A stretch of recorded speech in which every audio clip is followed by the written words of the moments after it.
Hello everyone. Hey, so trying something a little differently this time. I know in my previous videos I haven't really shown myself, but well, here I am. But anyhow, so today we are back in the Magdalena area, and as you can probably see right behind me, up over this direction, there's a lot of remnants up here. I believe right behind me, I think that's an old copper, or probably not copper, but an old smelter. If someone else knows, please do fill us in. But I just wanted to come and show this mine and the shaft and kind of talk about a little bit about the history here.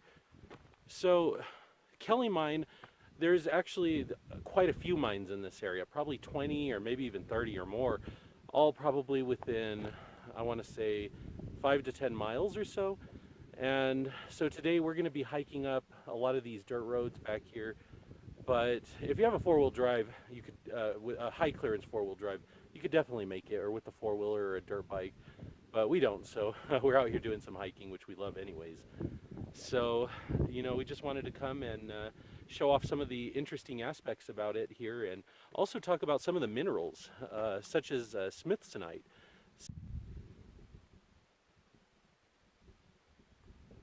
So just wanted to talk a little bit more about the Kelly Mine Complex. So this area that we're currently standing in actually contains probably 20, 30, or maybe even more mines.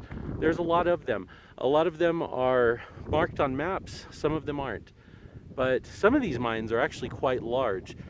And the Kelly Magdalena area was this is one of the mining areas that actually put New Mexico on the map some time ago for a number of the minerals around here, such as lead, zinc, and even a little bit of gold was found in these areas.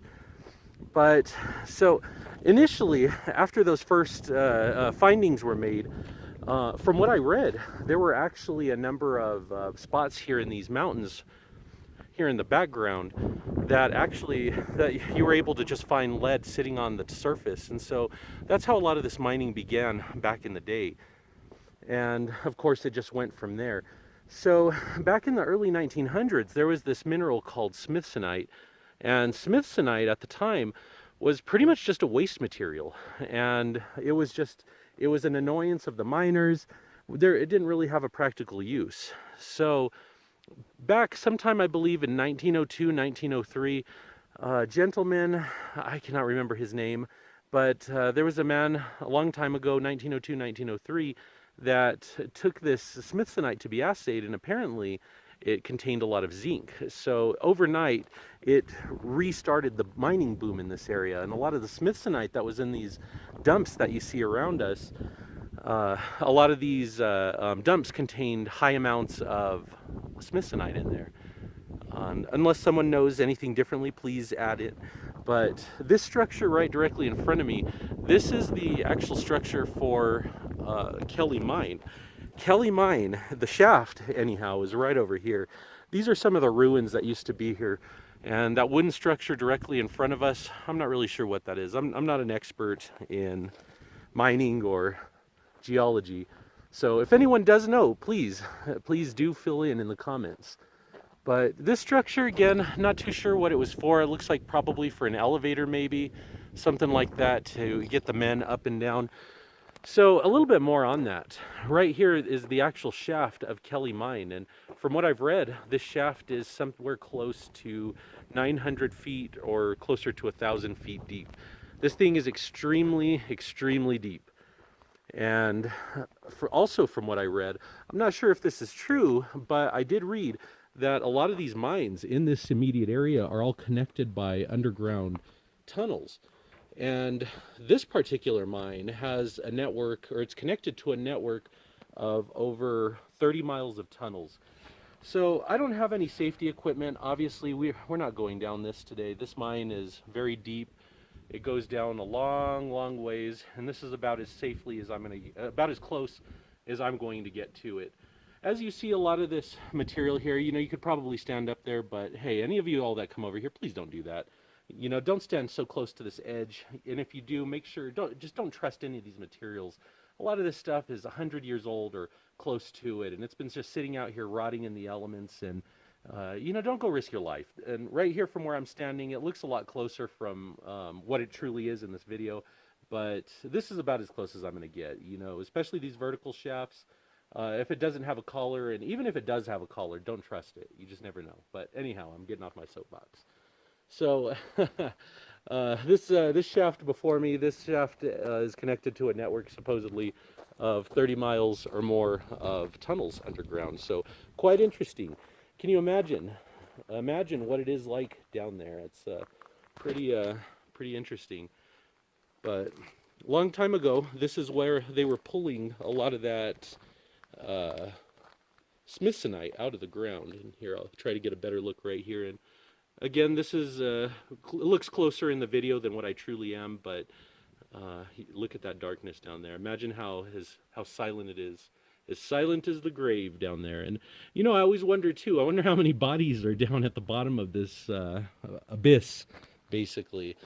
So I wonder if anyone's disappeared in the area, and I wonder how many of those disappearances may be found down at the bottom of this very deep shaft.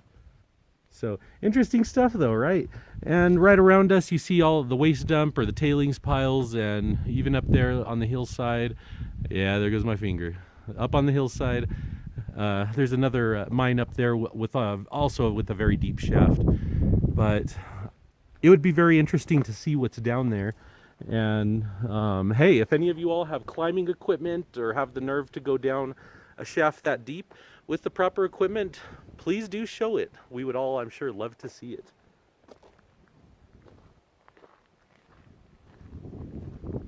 So now we'll go ahead and take a look over here at some of these other remnants in this area. There's actually, for those of you that do come over here, I highly recommend it. Just see Ben Otero. He owns, I believe it's called Otero's Mineral Shop, Otero's Rock Shop, something like that. And do go see him. There's a lot of, inside he has a lot of really cool specimens for purchase. There's Smithsonite, he has azurite, a ton of quartz. I mean, there's just a ton of different things that he has all for sale. He even has turquoise. I'm not sure if the turquoise was found locally in the Magdalena area, but I do recommend visiting. And also on that note, to visit, I believe it was $20 per person for a pass. It was a pretty informal process. All we really did was just pretty much walk in, speak to him. It was a handshake, $40. He gave us a map and set us loose here on the property. So on that note, a lot of these mines around here are located on private property. And as you see right behind me, speaking of those mines, here's another waste dump here. But a lot of these mines here are located on private property, and they're right up against, I believe it's the Cibolo National Forest. But regardless, well worth the $20 per person. Definitely do it. If you do come through here, don't sneak in, just pay the money. I'm sure these small businesses around here do appreciate the business, they appreciate the money, and it's a small fee to pay in order to come here and pretty much be, check it out. We're out here self-guided, there's no one out here bothering us. And, on that note, that was actually one of the draws of coming to New Mexico for us, was the simple fact that New Mexico seems to have a lot more raw and untouched spaces. And that's actually what we love about it here. We love the fact that you can come out here and it's just desolate. There's a lot of beautiful landscapes, but there's not a whole lot of people out here. Like, check this out behind me. Look at this Kelly mine shaft. Can you believe that there's nobody out here other than us? And on such a beautiful day. So, in many other states, you can't really find that in many other states, because you go and it's just jam-packed with tourists, with all kinds of things. And check it out over there. There's some more ruins over there. Here, let me try to get a better shot. Let me get my mug out of here. I'm sure you all are probably tired of seeing me. Oh yeah, see, check it out. Some more remnants. Look at that old brick right there. Cool stuff, right? Also, another piece of trivia about this particular mine, I believe it's this one or the in North Graphic, but this structure before us was supposedly designed by the man who had something to do with the design of the Eiffel Tower in Paris, France. I'm not sure as to how correct that is, but I've heard that from a number of people. I've read it, but if somebody does know for sure, please chime in. But hey, I just wanted to say, everybody, thanks for watching. We do appreciate it. This just kind of started as just basically an experiment. We just wanted to show some of the beautiful and interesting places around the state of New Mexico.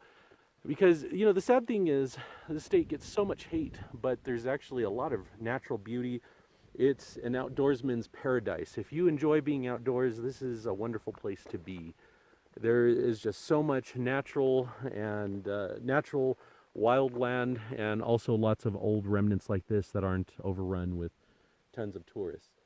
So, we just wanted to show some of the more beautiful places of New Mexico. It's not all filled with crime and homelessness, as you may hear in the news. I think that's just kind of everywhere these days. But New Mexico, it's a lot more than just, the bad stuff that you hear going on in some areas of the state. So definitely do come and visit. These local businesses appreciate the business. But hey, thanks again for watching. Do appreciate that again. Please do like and subscribe. And if you have any suggestions, please drop them in the comments. I do read these comments. I like to respond to them. And apologies if it takes me a while to get back to you. I do work, and I'm a pretty busy man, but I will eventually get back to you. So anyhow, thanks again. You all have a good one. Stay safe in your adventures.